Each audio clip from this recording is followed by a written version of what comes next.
À question d'argent ce soir, 29 février, Alain Dubuc s'amuse à calculer. Votre hypothèque doit être renouvelée. Écoutez bien Claude Pichet. Vous ne comprenez rien aux options. Lise Lebel pose les bonnes questions. Et la remontée du dollar canadien, le trio de questions d'argent fait le point. Le concours Minimag, c'est simple. Vous regardez Ciné-Cinéma le samedi, Téléfilm le mardi et Ciné-Répertoire le mercredi. Vous répondez correctement à 2 des questions que je vous pose au début de chacune de ces émissions. Vous envoyez le tout à Concours Minimag, casier postal 2075, succursale C, Montréal, H2L 4K6.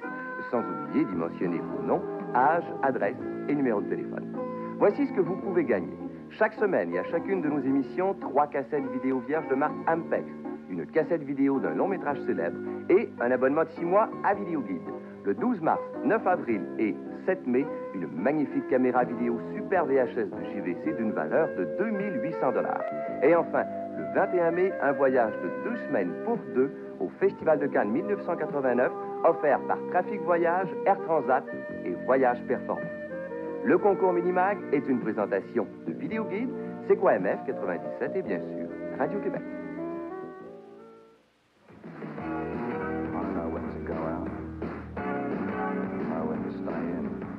Alex, le jeune délinquant, cherche l'amour qui va vite, très vite, mais la mort est au rendez-vous.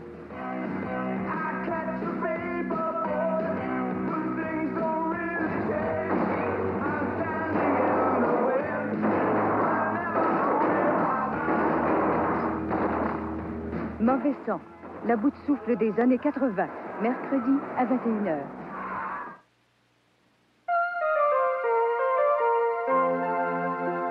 Ici Lise Lebel. Bonsoir, mesdames et messieurs. Soyez les bienvenus à Question d'argent, la demi-heure économique d'Alain Dubuc et de Claude Pichet. Bon, et de Lise Lebel, bonjour. Et de Lise Lebel, bonjour. Vous savez, il y a plusieurs événements comme ça, des événements cocasses, qui arrivent à tous les 4 ans seulement. À Question d'argent, on en a répertorié 3 qui arrivent à tous les 4 ans seulement et la même année pour tous ces événements-là. Claude, vous avez encore votre chapeau de cow-boy? Il a sorti le même chapeau que la semaine passée. Parce qu'évidemment, si on parle d'événements qui viennent à tous les 4 ans, à quoi on pense? À Calgary, aux Olympiques, évidemment. Évidemment. Alors, moi aussi, j'ai un petit chapeau. Je vous fais concurrence. Vous reconnaissez ce petit chapeau des congrès américains. Il manque juste la bouteille de Bourbon. Les élections américaines, bien sûr, arrivent tous les 4 ans lors de l'année bissextile. Exactement. Puis il y a une autre chose qui est importante pour moi, c'est l'anniversaire d'Henri Richard, qui est né le 29 février, puis c'est à tous les 4 ans qu'on en parle à chaque fois. C'est très important. Mais honnêtement, c'est que l'année bissextile, c'est quand même un phénomène économique important, beaucoup plus important sur le plan économique que les Jeux olympiques de Calgary. D'ailleurs, on a vu ça, on a décidé que c'était l'événement économique de la semaine, et samedi dans la presse, Alain Dubuc a écrit un énorme article sur le sujet, mais dans le fond, Alain, c'est pas très sérieux tout ce chiard sur le 29 février. C'est une blague. Bon, ce qui est arrivé, c'est quelqu'un qui m'a dit, as-tu déjà regardé combien ça coûte, combien ça rapporte une année bissextile? Donc, c'est une espèce de petit défi, pas très sérieux, mais aussi, c'est qu'entre nous, ça arrive assez souvent en économie qu'on fait des choses relativement plates. Le taux d'intérêt, c'est important, mais c'est pas rigolo. C'est vrai du dollar américain, c'est vrai de tout ça. C'est rare qu'on a des sujets qui peuvent être comiques. Là, vous avez c'est que je me suis lancé là-dedans, et là, avec calculatrice à l'appui, puis effectivement, la première chose que j'ai trouvée, c'est bien sûr que une journée de plus dans l'année, c'est augmenter l'année de 1,365e. Quand on sait que la production du Canada, le PIB, c'est 580 millions de $, rajouter une journée, qu'est-ce que ça vous donne? Ça vous donne 1,6 milliard. Alors là, je me suis dit, 1,6 milliard de $, c'est beaucoup. Je veux dire, si on parle des profits de 53 millions à Calgary, je peux quand même parler de mon 1,6 milliard. Oui, je veux bien, mais il n'y a pas juste le PIB dans la vie, là, Alain. Soyons sérieux. C'est ce que je me suis dit aussi. Je me suis dit quand même, ce ne sont que des chiffres. Il y a des êtres humains, des hommes, des femmes, des enfants.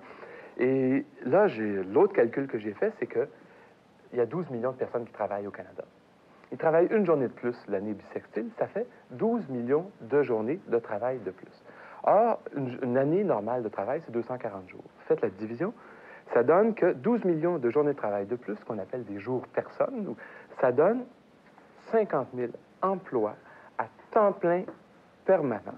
Quand on sait que M. Bourassa parle de 100 000 emplois en 4 ans, je me suis dit que 50 000 emplois, c'était quand même pas rien. Écoutez, Alain, je ne vais pas vous contredire, mais j'ai l'impression que c'est encore une espèce de petit exercice arithmétique qui n'a absolument rien à voir avec la vraie vie. Vous êtes fort là-dedans ces temps-ci, je trouve.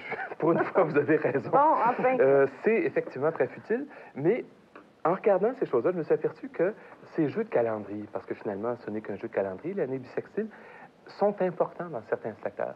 Et c'est notamment vrai dans le cas de l'automobile et dans le cas des grands magasins. Automobile? Oui, le problème est le suivant. Les usines d'automobiles d'assemblage calculent la productivité et la production par auto qui sortent par jour. Oui.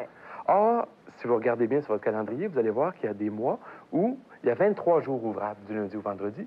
Il y en a d'autres où il y en a seulement 20. Ça fait une différence de 15 de jours ouvrables et ça fait une énorme différence sur la production. Quand on regarde les chiffres pour savoir si l'industrie américaine de l'automobile se porte bien, si c'est un mois de 23 jours, ça fait pas mal plus d'auto qu'un mois de 20 jours. Ça. Et donc, il faut absolument tenir compte de ça pour être capable de prendre le pouls de l'économie américaine. Et dans le cas des grands magasins, c'est la même chose. Il y a des mois avec plein de jours de congés où les magasins sont